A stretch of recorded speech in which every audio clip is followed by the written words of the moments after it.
গ্রামের নাম কুয়াশাপুর। চারদিকে ধান ক্ষেত, তাল গাছ আর দূরে এক বিশাল বিল। এই গ্রামেই থাকতো এক সহজ সরল ছেলে আরিবো। সবাই তাকে খুব ভালোবাসত। কারো কাজে না বলতে পারত না সে। গ্রামের বৃদ্ধরা বলতো, এই ছেলেটার মনটা একদম সোনার মতো। আরিবের সবচেয়ে প্রিয় সময় ছিল রাত। সে বলতো, রাতের অন্ধকারে পৃথিবী আসল রূপ দেখায়। জোনাকির আলো, বাতাসের শব্দ, দূরের কুকুরের ডাক, সব মিলিয়ে তার কাছে রাত ছিল রহস্যে ভরা। একদিন বিকেলে পাশের গ্রাম থেকে খবর এলো, বড় বিলে প্রচুর মাছ উঠছে। আরিবিব ঠিক করল সে রাতে যাবে মাছ ধরতে, কারণ রাতে মাছ ধরা তার কাছে ছিল এক ধরনের শান্তির কাজ। সেদিন ছিল অমাবস্যা। আকাশে চাঁদ নেই, শুধু অন্ধকার আর জোনাকির ঝিকিমিকি আলো। রাত গভীর হলে ছিপ, টর্চ আর ছোট একটা ঝুড়ি নিয়ে সে বেরিয়ে পড়ল। পথ ছিল নির্জন। মাঝে মাঝে বাতাসে বাঁশঝাড় কাঁপছিল, কিন্তু আরিবের কোনো ভয় লাগছিল না, বরং সে আনন্দ পাচ্ছিল। বিলে পৌঁছে সে ছিপ ফেলল। কিছুক্ষণ পর হালকা ঢেউ উঠল পানিতে। ঠিক তখনই সে লক্ষ্য করল পানির ধারে একটা কিছু নড়ছে। সে টর্চের আলো ফেলতেই দেখল একটা সাপ। কিন্তু সাপটা অদ্ভুত। শরীর থেকে হালকা নীল আলো বের হচ্ছে। চোখ দুটো যেন কাচের মতো ঝলমলে। আরিব ভয় পেল। জীবনে এমন সাপ সে দেখেনি। মনে হলো এটা নিশ্চয়ই বিষাক্ত। ভয় আর আতঙ্কে সে পাশে পড়ে থাকা লাঠি তুলে নিল। একটা আঘাত, সাপটা ছটফট করল। আরেকটা আঘাত। কিছুক্ষণের মধ্যেই সাপটা নিথর হয়ে গেল। হঠাৎ চারদিক নিস্তব্ধ হয়ে গেল। ঝিঝি পোকার শব্দ বন্ধ, বাতাস থেমে গেল। পানির উপর গোল আলো জ্বলে উঠল। আলো বড় হতে লাগলো, তারপর আবার নিভে গেল। আরিব ভয় পেলেও নিজেকে বুঝালো, এগুলো আমার ভুল দেখা। মাছ ধরা শেষ করে সে বাড়ি ফিরে এলো। মা তাকে ভাত খাইয়ে দিলেন। সে কিছু না বলেই শুয়ে পড়ল। কিন্তু সেই রাত ছিল তার জীবনের শেষ স্বাভাবিক রাত। মধ্যরাতে ঘরের পর ঠান্ডা বাতাস ঢুকল। লণ্ঠন নিজে নিজে নিভে গেল। ঘরের কোণে ধোঁয়ার মতো ছায়া জমল। ৫-৬টা জিন তার পরীর রাজ্যে ১০ বছর পর্ব ৩। মুক্ত আকাশের প্রথম দিন। কারাগারের দরজা খুলে যাওয়ার পর প্রথম যে জিনিসটা আরিব বুঝল, সেটা হলো এই রাজ্য বন্দী হওয়ার জায়গা না, এটা যেন একটা অন্য পৃথিবী। এক পরী তাকে বলল, তুমি এখন মুক্ত, তবে এই রাজ্যের সীমানা ছাড়াতে পারবে না। আরিব ধীরে ধীরে হাঁটতে লাগল। সামনে যা দেখল তা সে কল্পনাও করেনি। গাছের পাতা রূপালি, ফুলগুলো আলো ছড়াচ্ছে। নদী উল্টো দিকে বয়ে যাচ্ছে। বাতাসে মিষ্টি গন্ধ। তার মনে হচ্ছিল সে স্বপ্ন দেখছে। প্রথম দিন সে একা একা পুরো রাজ্য ঘুরে দেখল। পাহাড় আছে, কিন্তু মাটি নয়, ঝলমলে স্ফটিক দিয়ে তৈরি। আকাশে পাখি উড়ছে, কিন্তু তাদের ডানা আলো দিয়ে বানানো। রাত হলে আকাশ ভরে গেল হাজার রঙের আলোয়। পৃথিবীর আকাশে সে এত তারা কখনো দেখেনি। সে ফিসফিস করে বলল, এটা কি সত্যি? দূর থেকে কেউ উত্তর দিল, হ্যাঁ, এটা সত্যি। সে ঘুরে দেখল একজন পরী দাঁড়িয়ে আছে। তার চোখ শান্ত, কণ্ঠ নরম। আমি নীলা, সে বলল। এই প্রথম কোনো পরী তার সাথে স্বাভাবিকভাবে কথা বলল। সেদিন তারা অনেক কথা বলল। আরিব বলল পৃথিবীর গল্প, গ্রামের গল্প, বর্ষার গল্প। নীলা মুগ্ধ হয়ে শুনল। সেদিন থেকেই তার একাকিত্ব একটু কমে গেল। পর্ব ৪, ঝড়ের রাত। কয়েক মাস কেটে গেছে। আরিব এখন অনেকটা অভ্যস্ত। পরীদের ছোট ছোট কাজে সাহায্য করে। আহত পাখি সারায়, ফুলে পানি দেয়। পরীরা ধীরে ধীরে তাকে নিজের একজন মনে করতে শুরু করেছে। হঠাৎ এক রাতে ভয়ঙ্কর ঝড় এলো। আকাশ কালো হয়ে গেল, আলো নিভে গেল। বাতাসে গাছ ভেঙে পড়তে লাগলো। পরীদের শিশুদের মধ্যে আতঙ্ক ছড়িয়ে পড়ল। সবাই দৌড়াদৌড়ি করছে। ঠিক তখন আরিফ দৌড়ে এগিয়ে গেল। সে শিশুদের এক জায়গায় জড়ো করল, তাদের নিয়ে গেল পাহাড়ের ভেতরের নিরাপদ গুহায়। ঝড় থামতে অনেক রাত লেগেছিল। পরীরা বাইরে এসে দেখল সব শিশু নিরাপদ। সেদিন প্রথমবার রানী দূর থেকে তাকে দেখলেন। একজন পরী ফিসফিস করে বলল, মানুষ হলেও তার হৃদয় ভালো। সেই রাতের পর থেকে রাজ্যের চোখে আরিব আর অপরাধী রইল না। তার নতুন পরিচয় পরীর রাজ্যে 10 বছর, পর্ব 5, জাদুর বাগান ও নতুন শিক্ষা। ঝড়ের রাতের পর থেকে পরীদের রাজ্যে আরিবের প্রতি সবার আচরণ বদলে গেল। কেউ আর তাকে অপরাধী ভাবত না, বরং অনেকেই তাকে সাহায্যের জন্য ডাকত। একদিন সকালবেলা নীলা এসে বলল, আজ তোমাকে জাদুর বাগানে নিয়ে যাব। আরিব অবাক হল। সে এতদিন রাজ্যের অনেক জায়গা দেখেছে, কিন্তু এই বাগানের কথা শোনেনি। বনের ভেতর অনেকটা পথ হেঁটে তারা পৌঁছালে এক বিশাল উপত্যকায়। সেখানে হাজার রঙের ফুল ফুটে আছে। কিছু ফুল আকাশে ভাসছে, কিছু আবার আলো ছড়াচ্ছে। আরিব বিস্ময়ে বলল, এগুলো কি সত্যি ফুল? নীলা হেসে বলল, এই ফুলগুলো অনুভূতি থেকে জন্মায়। সে ব্যাখ্যা করল, পরীদের রাজ্যে যখন কেউ খুব আনন্দিত হয় তখন একটি সোনালি ফুল জন্মায়, যখন কেউ দুঃখ পায় তখন জন্মায় নীল ফুল, আর ভালোবাসা জন্ম দেয় লাল আলোয় ভরা ফুল। আরিব চুপ করে দাঁড়িয়ে রইল।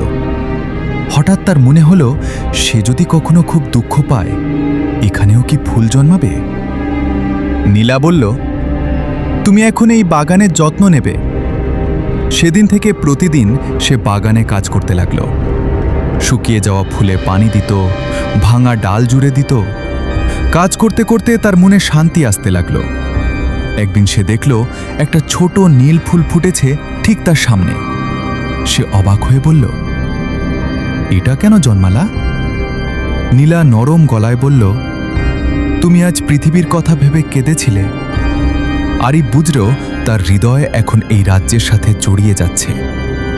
সেদিনই প্রথম সে জাদু শিখতে শুরু করল। ছোট ছোট জাদু, আলো জ্বালানো, শুকনো ফুল ফুটিয়ে তোলা, আহত পাখিকে সুস্থ করা। তার ভেতরের মানুষটা বদলাতে শুরু করল। পর্ব 6, প্রথম দেখা, অদ্ভুত অনুভূতি। কয়েক মাস কেটে গেছে। একদিন বিকেলে আরিব একা একা বনের ধারে হাঁটছিল। হঠাৎ সে শুনল কারো গান। গানটা এত সুন্দর ছিল যে তার মনে হলো বাতাস থেমে গেছে। সে শব্দের দিকে এগিয়ে গেল। একটা ঝর্ণার পাশে দাঁড়িয়ে আছে এক পরী। তার ডানা ছিল হালকা বেগুনি আলোয় ভরা।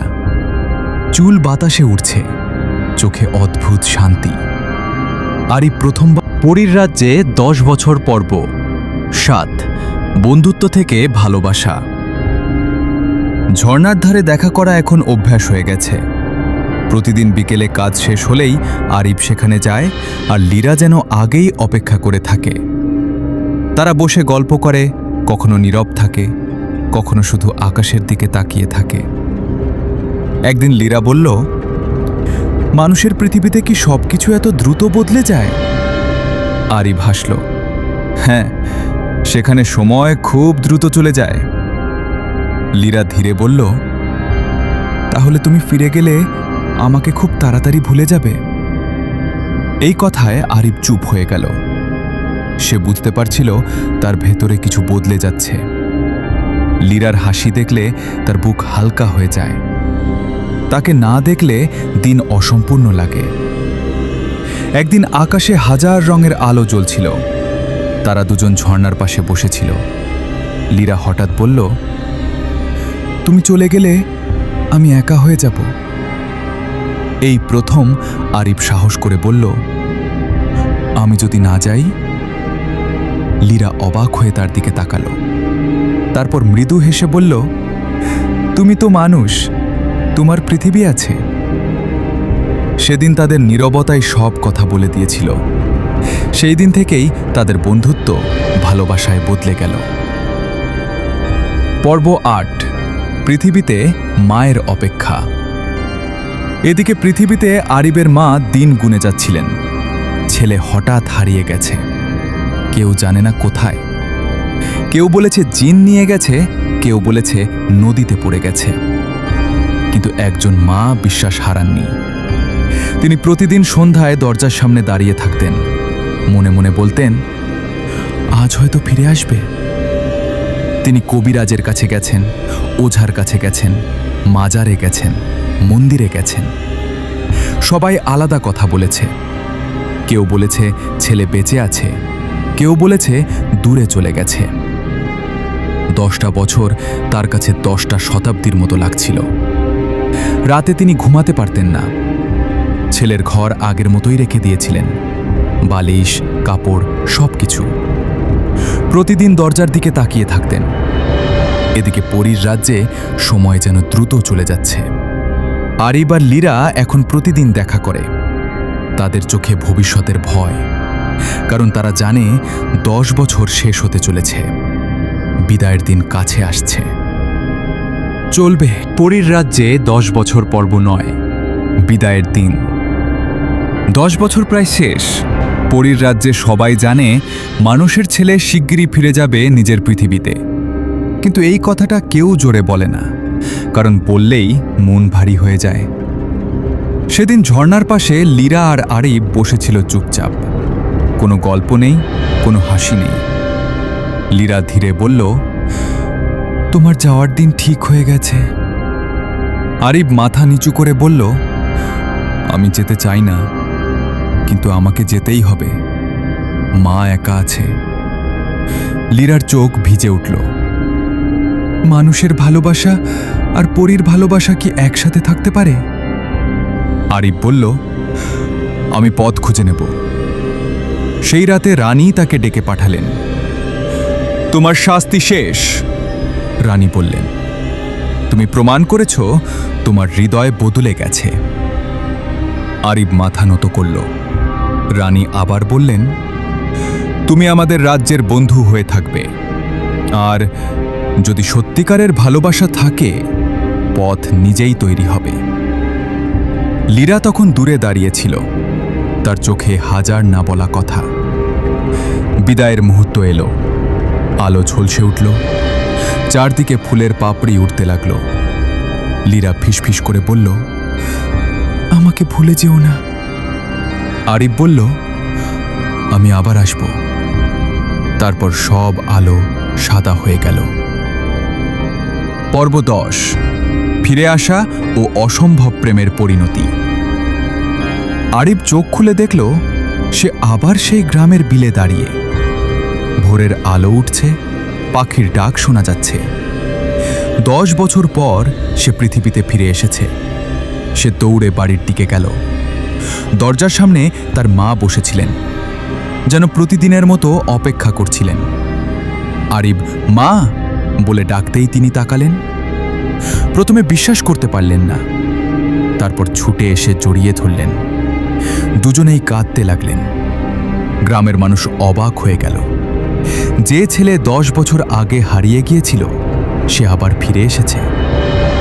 সবকিছু স্বাভাবিক হতে শুরু করল, কিন্তু গল্প এখানেই শেষ না। এক রাতে জোনাকির আলো জ্বলে উঠল, বাতাসে সেই পরিচিত গন্ধ। আরিব বুঝে গেল লীরা এসেছে। তারপর থেকে মাঝে মাঝে লীরা পৃথিবীতে আসত। তারা গোপনে দেখা করত, নদীর ধারে বসত, গল্প করত। একদিন আরিব বলল, আমরা কি একসাথে থাকতে পারি না? লীরা বলল, সত্যিকারের ভালোবাসাই দুই জগৎকে এক করতে পারে। পূর্ণিমার রাতে পরীর রানী আশীর্বাদ দিলেন। সেই রাতে আকাশে হাজার আলো জ্বলে উঠল, ফুল ঝরতে লাগল, বাতাসে সুর বাজল। মানুষ আর পরীর বিয়ে হল। অসম্ভব প্রেম সম্ভব হয়ে গেল। আরিব বুঝল একটা ভুল তাকে পরীর রাজ্যে নিয়ে গিয়েছিল, কিন্তু ভালোবাসা তাকে নতুন জীবন দিয়েছে। সমাপ্ত।